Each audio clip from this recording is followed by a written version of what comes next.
Hello, sir. Good morning. Good morning. Please to come. Good morning, sir. Yes, sir. Good morning, sir. Good morning. Good morning, sir. Good morning. Please have your seat. Thank you, sir. Thank you, sir. Thank you.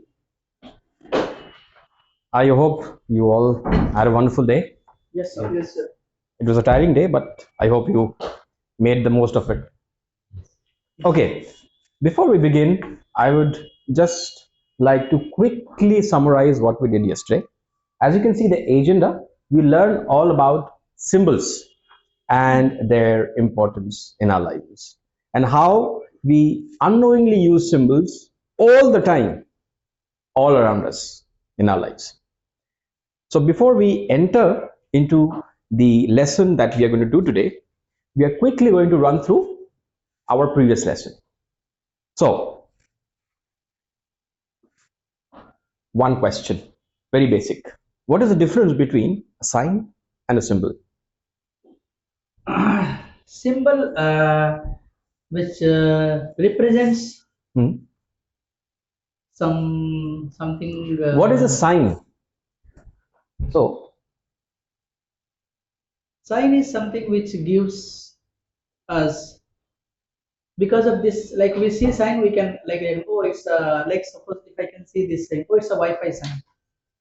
Which okay, gives us Wi-Fi internet. okay. So, how much do you use internet at home? Do you use Wi-Fi? Every day we use Wi-Fi. Do you use Wi-Fi? Yes, we use. And now this is a very Indian symbol. Do you use this? Yes, we do use. It's there in our home. Okay. Yes, and When do you use this? Now, this is, I'm going a little off track. This is a very personal conversation. As in, when do you use this symbol? And why do you use it for? This as very auspicious, Okay. and whenever we have some bigger type pujas in our home, Mm-hmm. we usually draw this. Right.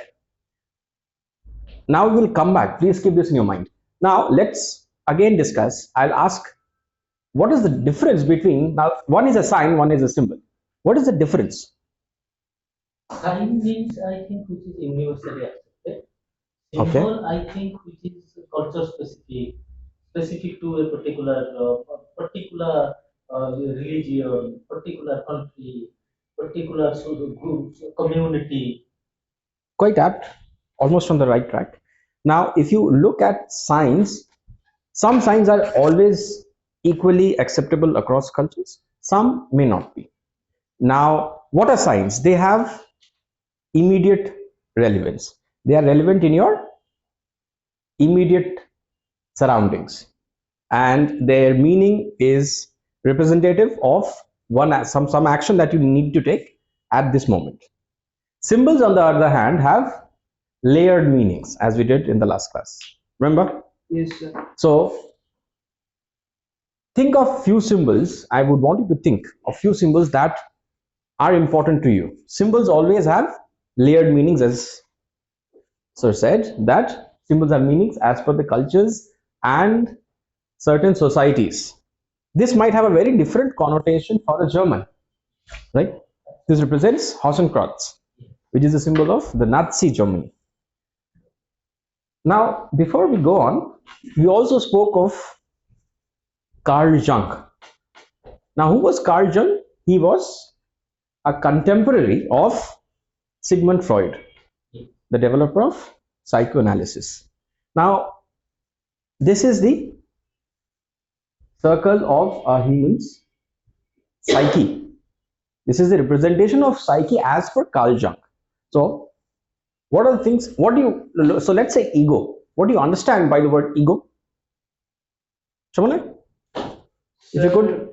I think it's like when I make myself great, like I build overconfidence in myself. Okay. Yes, that is obviously an extended meaning, right? Ego means to become very rational, logical. Okay. Right. According to my, ego comes when you compare with the persons. Okay. That's also true. Almost there. Getting there. Pride in whatever I have Mhm. done Okay. or whatever I have achieved, Mhm. and compare it with my fellow people.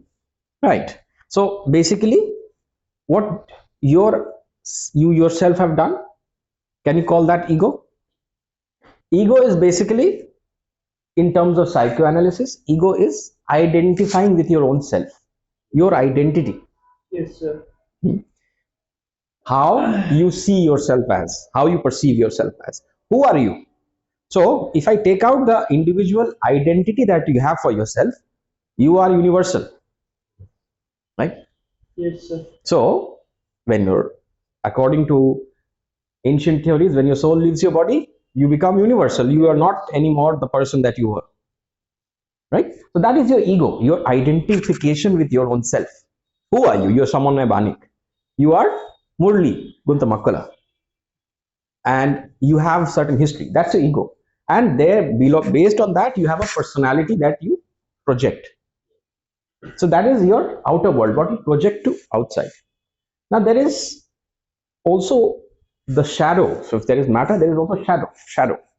So something that is your unconscious, the deep dark desires, something that you have not explored, and it is called the collective unconscious, not consciousness as per se, but collective unconscious, which means the deeper darker parts of the society as a whole. And the shadow is described by the anima and animus. If you went through your last lesson, if you do remember, what is the basic, and I, this is a hint, this photo is a hint, what does it represent? Yes. It represents the two masculine and feminine mirror image of a person. And by anima and animus, if a person is male, he has some part of feminist in him, which he tries to draw in his imagination, and that imagination he tries to see in all the females, and tries to make a friendship with one if he comes across. Okay, I think almost there, you're on the right track. this Very good. represents Huh? women and men are are the part of the same soul. Okay. Yes. But both women and men, in every man there is a woman, and in every woman there is a man. Very good. Terrific. Very good. Like according to me, every man has some woman character.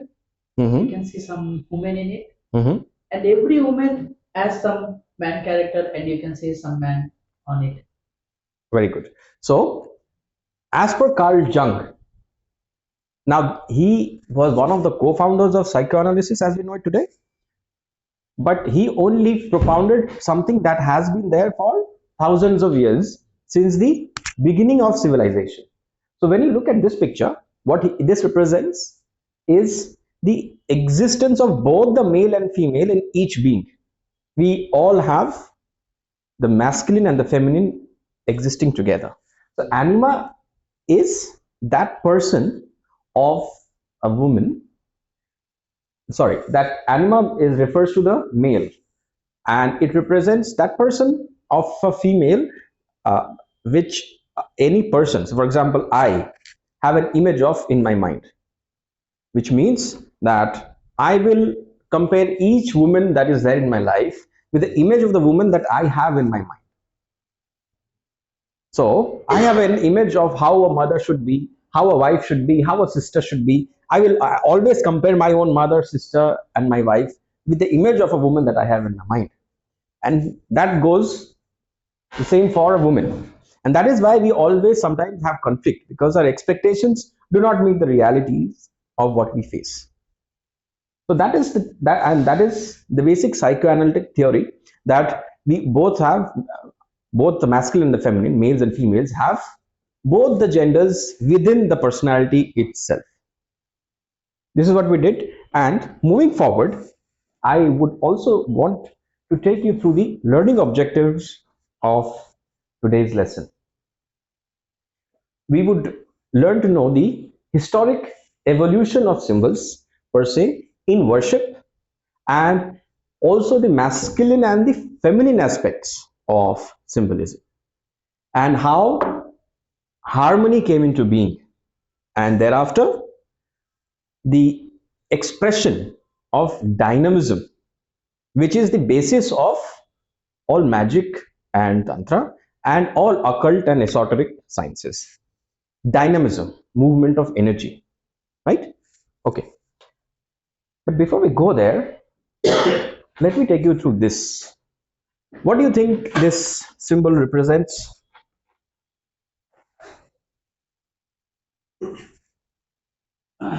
Center of light, sir. Okay, why don't you give me 2 points each? You have, Dot you under the group. circle. I'm sorry, It's a dot under the circle. of course it's a dot and a circle. I think that it's a board where an archer will try to shoot or Okay, arrow. archer's board. What could it mean apart from what it already means? That's the circle and a dot. What other relevant significance Like could with this have? this dot only, we can make a circle. Okay, yes, that's quite yes. The center and the circle.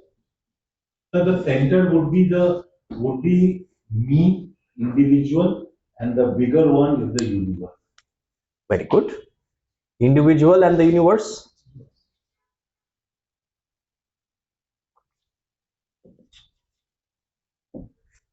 All right. I think there is something within us, within each and every individual, Mm-hmm. which is a point, Okay.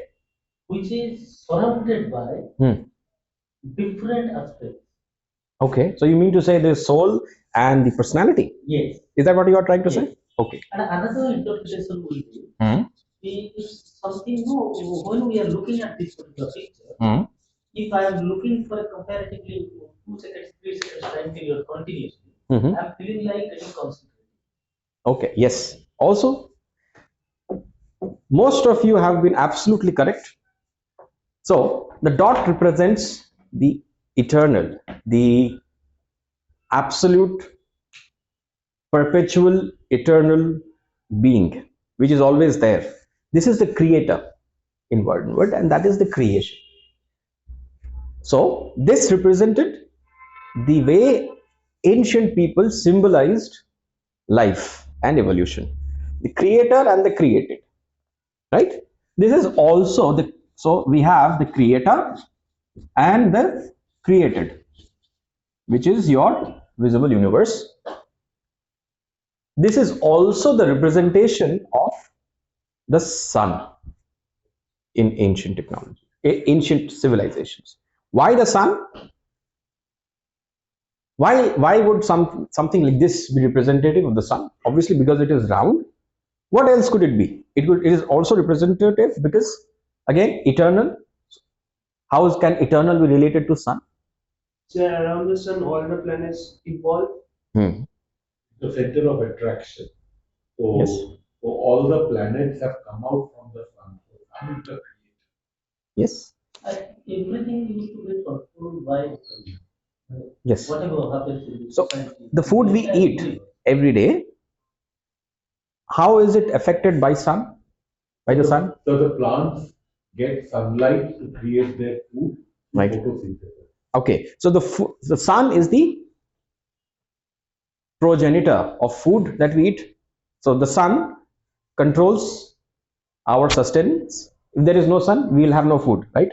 So that is why the sun was the epicenter of civilizations at a point. So if you even look at Rig Veda, you have Tatsavitur Varenyam, the sun, Savita, and with its chariot and all that. In all cultures, sun has been always a very important aspect. Now, along with the sun, what exists? Before we come to this, along with the sun, what exists? Moon. Yes, the moon. But before we get there, let us look at this. This is known as Ouroboros, the Greek serpent, Eating his own tail. eating his own tail. So, what does the Ouroboros signify for you? What do you think it may? So, a serpent is eating its own tail. Sir, is the cycle of the life? Yes, it is the cycle of life. Wonderful. It's trying to derive energy from within. Why is it eating its own tail then? He has not got any nutrition from other sources and trying to get nutrition from within himself, the protein from his body. Okay, that is, maybe you can say that people have to, maybe beings have to eat other beings or other life within the earth to sustain. So even if you're a vegetarian, you'll have to eat plants, right, in certain ways. So this is the cycle of life. Death and life go together. So if at this point this is life, at the other point there is death, just like a clock. So this is the cycle of life, and since then the cycle, the circle is also important. So you see, the circle represents the cycle of life, Right. where at one point there is death and another there is life. So we have this duality, life and death, right? We came across the sun. Now the next is the moon, sun and the moon. So just like we had life and death, we have the sun and the moon. So the worship of the eternal and the sacred, right? Eternal is the sun. Why is moon called sacred? Any ideas? So I'm going to give you a hint. Because he's constantly changing his shape. Moon changes its shape and is reflective of the dynamism of life. It changes. Moon is reflective of prakriti or nature. Changes always. Yes, prakriti or nature. While the sun represents something eternal. What is eternal? Consciousness is eternal. Remember? Yes. Now, moving on, I would want, there's one group activity before we go on. How do you see the moon and the sun represented as symbols in different aspects or in different facets of life? Where do you see the sun and the moon? And the link is shared here. I've also shared it on your Yes, sir. WhatsApp. This is the Please, if you can open it up. You take 5 minutes for this. How do you think the sun and the moon have been used in cultures? So I'm going to give you some hints. They have been used in flags. They have been used in emblems. They have been used in what? In paintings. How do you? Where? Just give me some examples of where you have. We can see the sun or the moon represented. So I'll give you 5 minutes and then I'll open up the Padlet.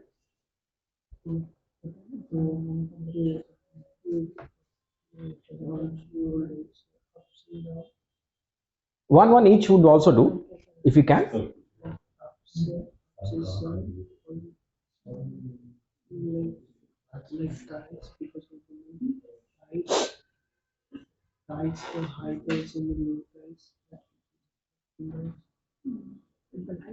And the second point is, hmm,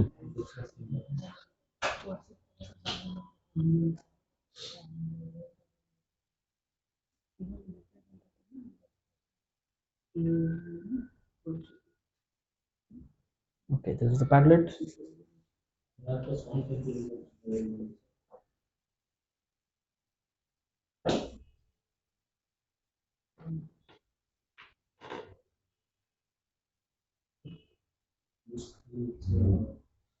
The second point is, think of other symbols that you might have seen. If you don't know any much about the representation of the sun and moon, do you remember any other symbols that you might have seen and remember that has a deeper meaning or that have a deeper meaning than what is just plainly visible?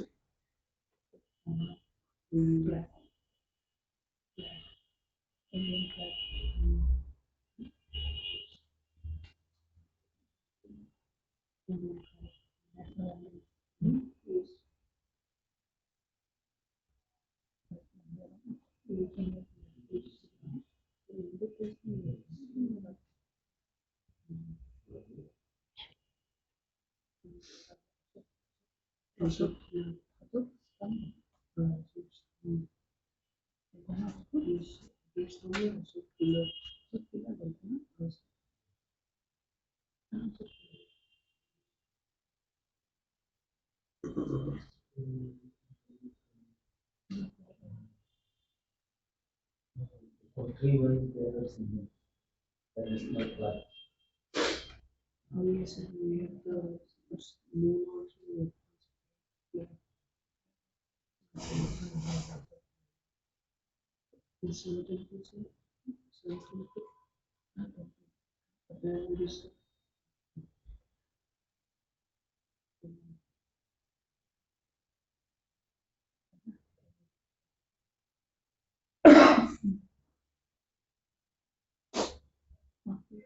You will find the sun and the moon being used in different religions, different flags, even emblems.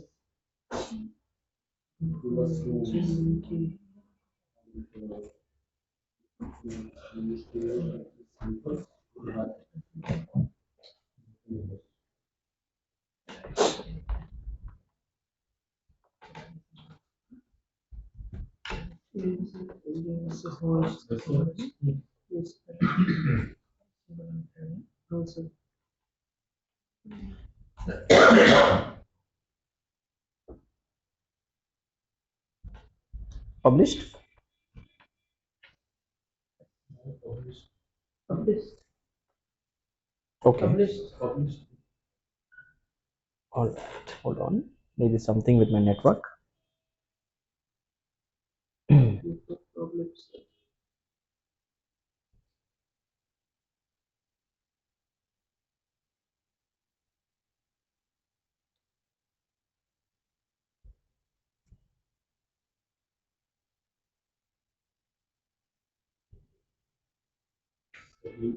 You do this, sir. That's it.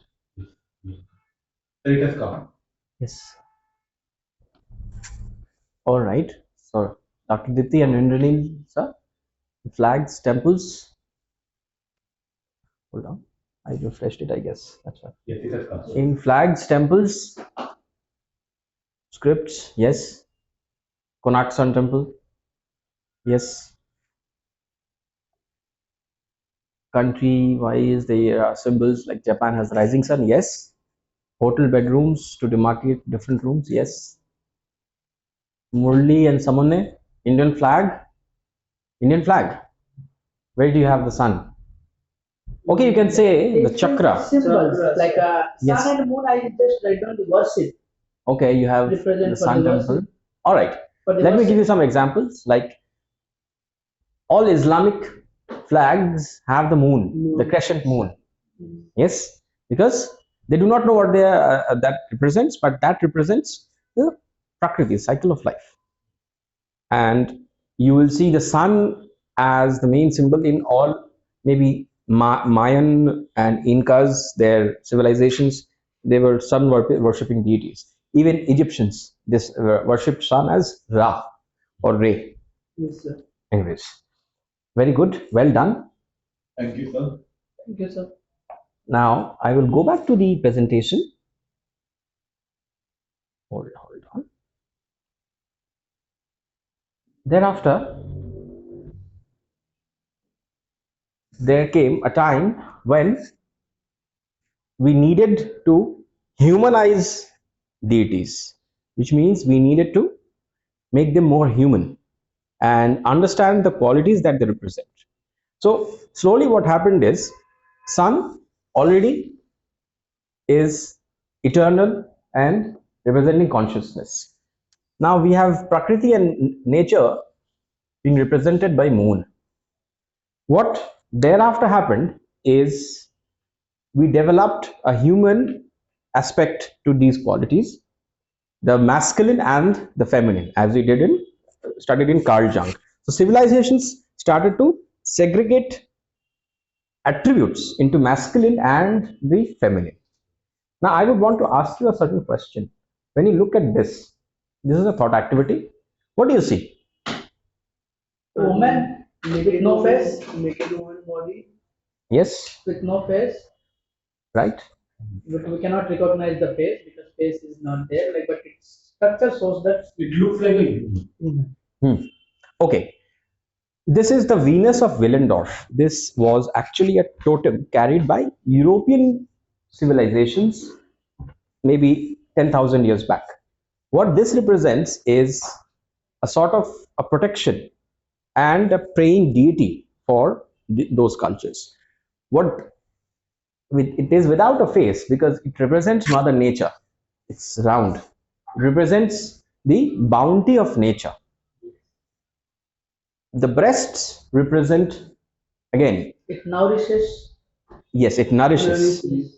It gives energy. For a mother, the nourishment that the baby gets is from the mother's breasts. Breast. And you have a pot belly, a huge belly. Why is that? That belly shows that mother can again give a birth to the child. Yes, that It shows- gives how a woman goes through. No, it is the the giving of birth, children, the birthing process. So that is why this is a female deity which nourishes and produces and reproduces. Creation, sir. And Yes, reproduces. creation, the cycle of creation. So that is why this was called the feminine divine, the emergence of the feminine divine. And as it emerged, there were matriarchal societies. So before we understand matriarchal societies, let us understand first what are patriarchal societies. So what are patriarchal societies, Murli? According to me, that patriarchal means which is patriotic in nature, It relates to the father. relates to the father. Male dominated. That means. Masculine, sir. Okay, Masculine. so I think Pat- so more More of males and male dominated, running the male correct? ruling the male ruling, dynasty, protecting. Quite apt, yes. Yes. So where the male is the head of the family, that is patriarchal, right? So like you would call your uncle from your father's side your paternal uncle. Yes. Uncle from your mother's side would be your maternal uncle, right? So patriarchal societies is where you're the head of the family. At the top of the pyramid is the father. Matriarchal is where the head of the family is the mother. Okay, so the mother became a very important aspect of life when humans were growing, because they needed to protect their women. They needed to be able to reproduce, multiply. Now we are so many billions of people on earth. Imagine a time when there were only thousands of people in a valley or in a tribe, and they had dangers all over, from wild animals, from other tribes, from natural calamities. They died. They had to reproduce, and that is why it was very essential that they make sure that their women are safe, because only a woman could give birth, right?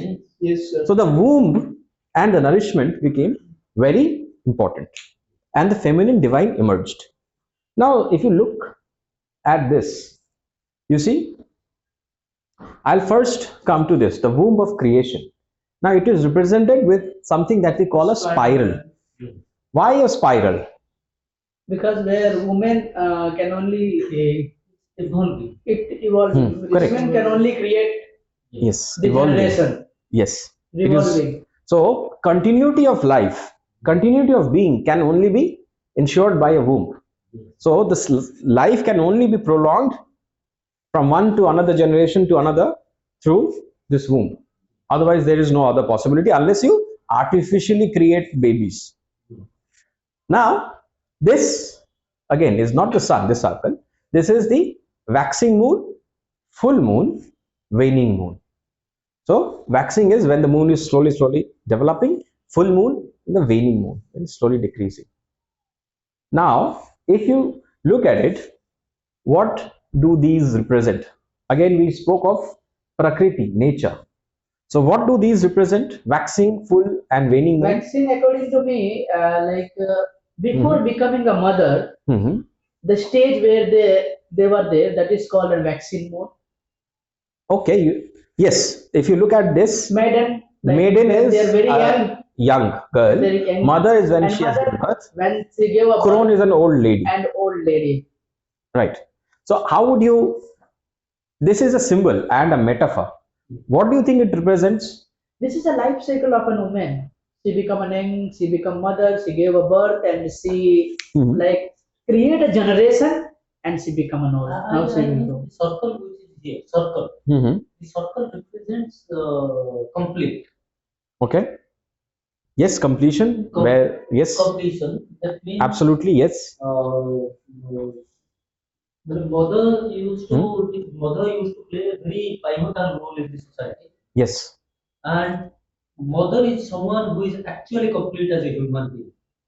Yes. Okay. Shamana, what do you make out of it?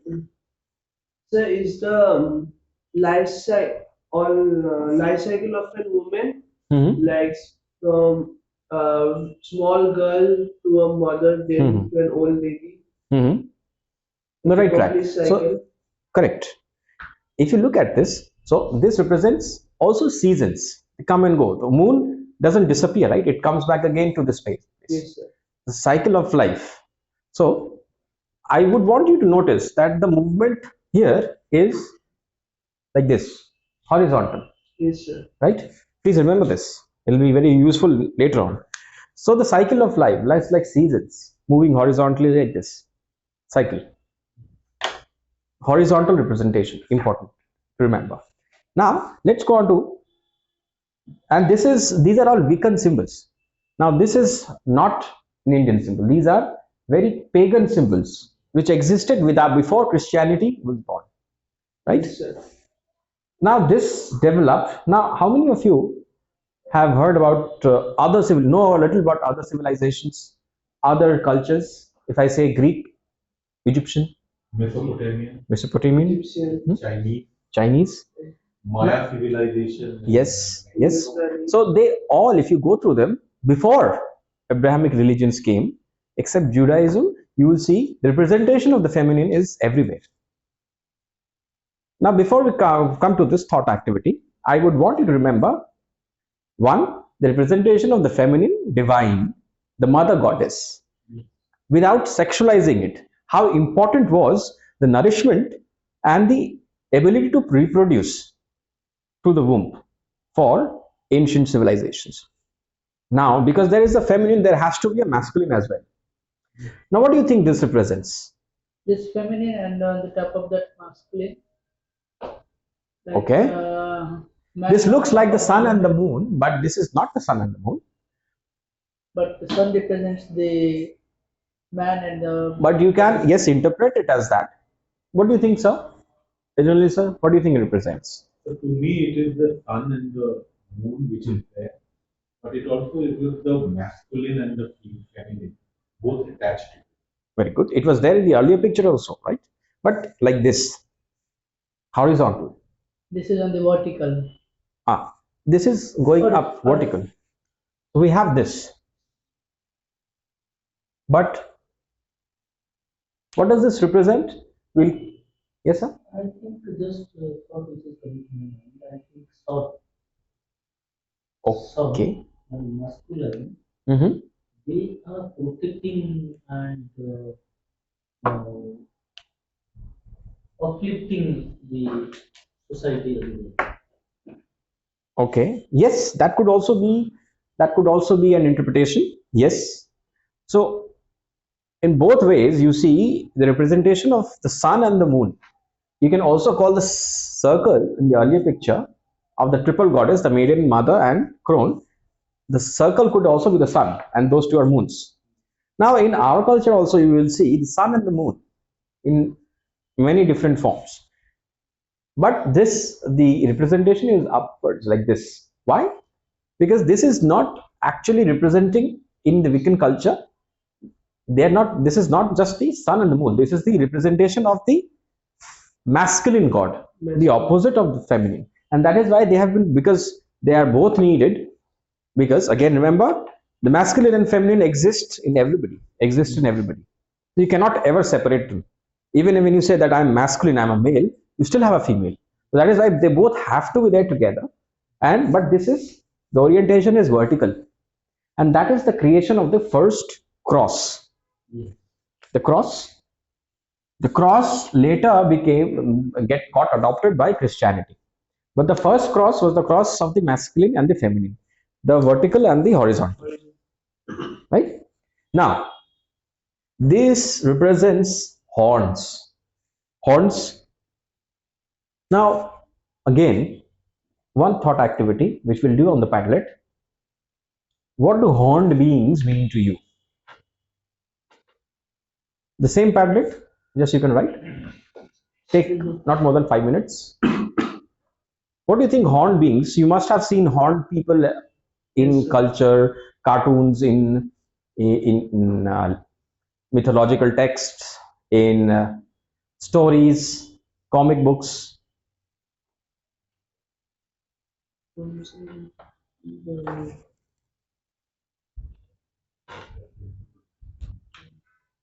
can edit this. Can edit this one.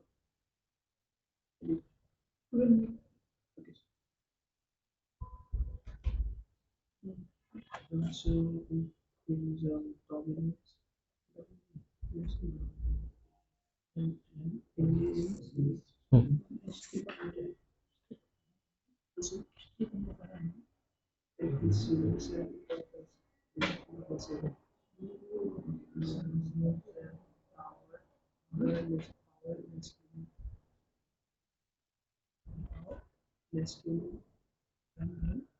and masculine is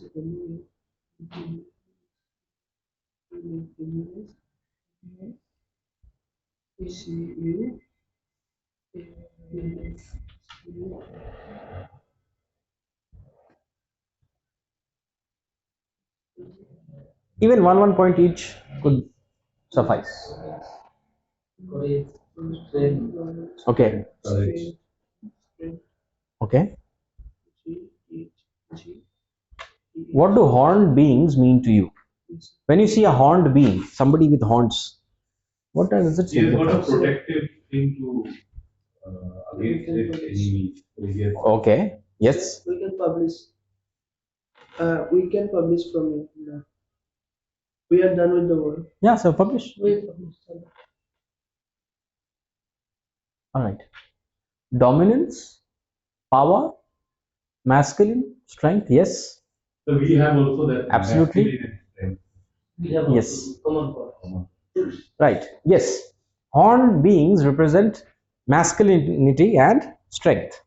So when they evolved, horned beings were mostly seen as symbol of virility. So when warriors went into war, if you see Vikings, if you see maybe sometimes early Saxons, they wore horns because that represented something to be terrified of, to terrify the opponent, to protect your family. So the job of males always in tribes was to protect the family. The woman's job was to reproduce, create societies. The male's job was to Protect. protect from other threats. So that is what horns represent. Later on, it got extrapolated into the representation of the devil. Now, if you look at this is the Wiccan god Cernunnos. You will find them in the Irish culture with animals around it. Now we have a very similar parallel in the Indus Valley. This is Cernunnos and this is Pashupatinath. Some say it is Shiva's son, I can see the Kartikeya. symbols I can see on the top. The symbols of horns and animals. This is Pashupati in his very ready pose with animals all around and with horns, signifying masculinity, virility, and the ability to protect. Protect who?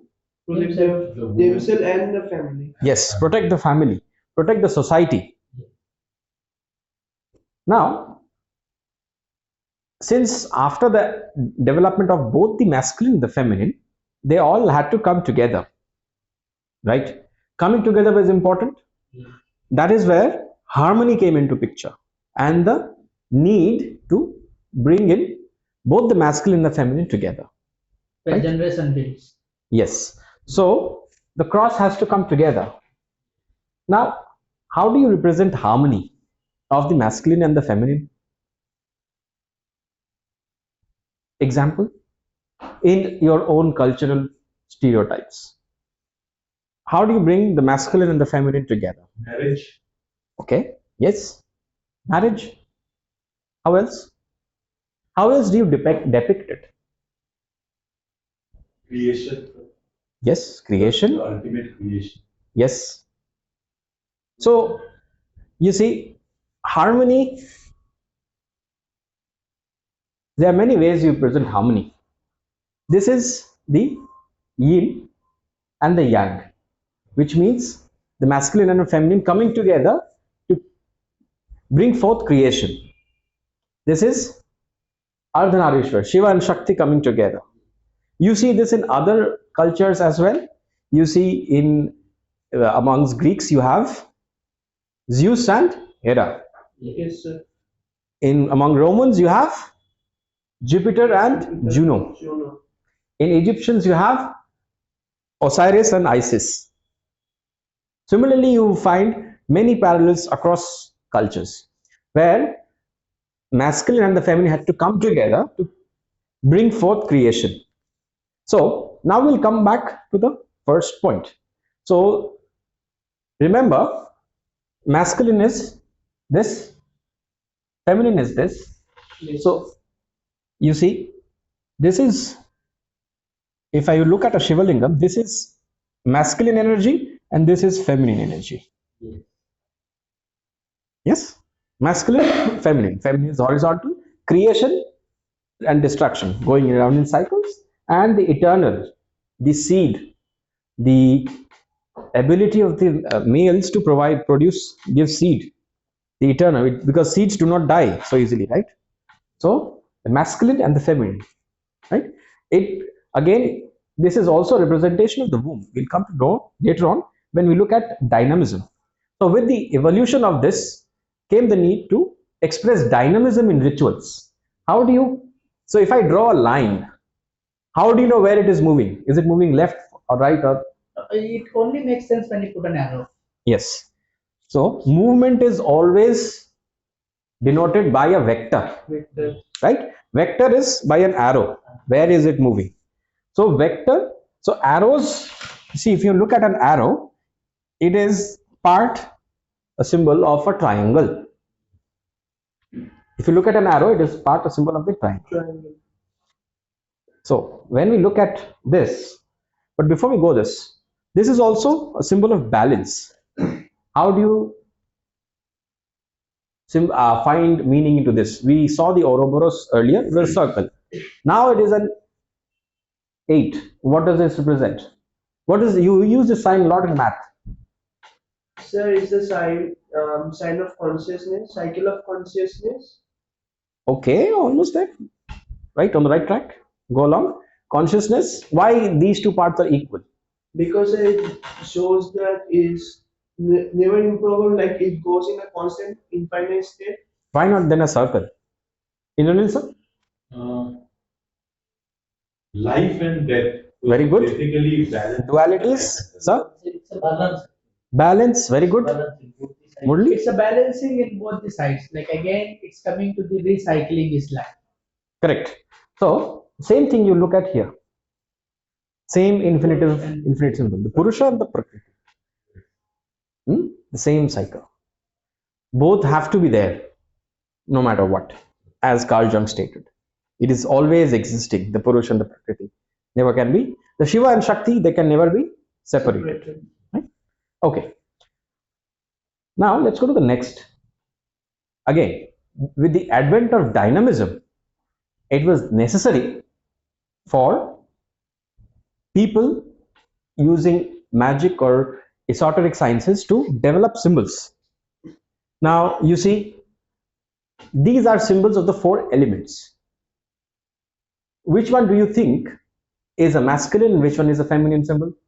So the first one is masculine. Why would you call it masculine? it's on the Hmm. Pointing upwards. pointing upwards. Right. Next one is Next one feminine, is is pointing downward. Right. And the second one is has a both in nature, like Okay. now So over. today. Yes. Yes. You're right. As we progressed, so you see, masculine is always moving upwards. Yes. The flow of consciousness is always trying to go upwards. This, well, later on came to represent downward movement, but also the movement of Prakriti to create and keep people here, the symbol of Maya. Now, if you look at this is also the symbol of the womb. The womb. We'll come to know it later. But why? This is a friend. Which element could be fire and which is water? Out of these two? The first one is fire Why? because it's going upward. Yes. The attribute of fire is to always go up. Water is down. Water is Water down. is down. And this is a friend of fire. So this will be Air. air. Yes. And this is a friend of water. Will be earth. Earth. Okay. So these four symbols, they also are there in Hinduism. These are Wiccan symbols for by the way. And these are also in Hinduism. And when we all combine all of them, we form certain mandalas. Now, fire, water, air, and earth. Now we look at this. You see, this downward triangle, going down triangle, is a symbol of the womb. This is a woman's With a womb. vagina, womb. And this is the depiction of the male. When you bring them together, you create creation. You bring forth life. Now,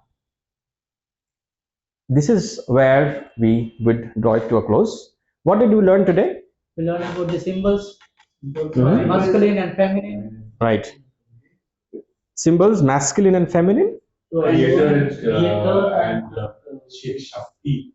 Yes. The Purusha and the Prakriti, the creator and the creation. Yes. Right? Emblems.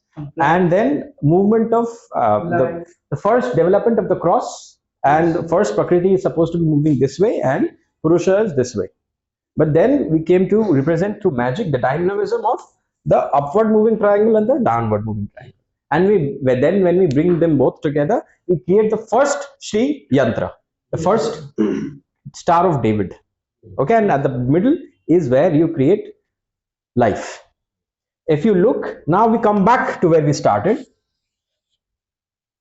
This. So if you look at the Shivalingam from above, this will also look at the circumference. Yes, sir. This is Shiva and this is the circle of life. If you just denote it as a yoni or as a womb, then it becomes like this. Yes.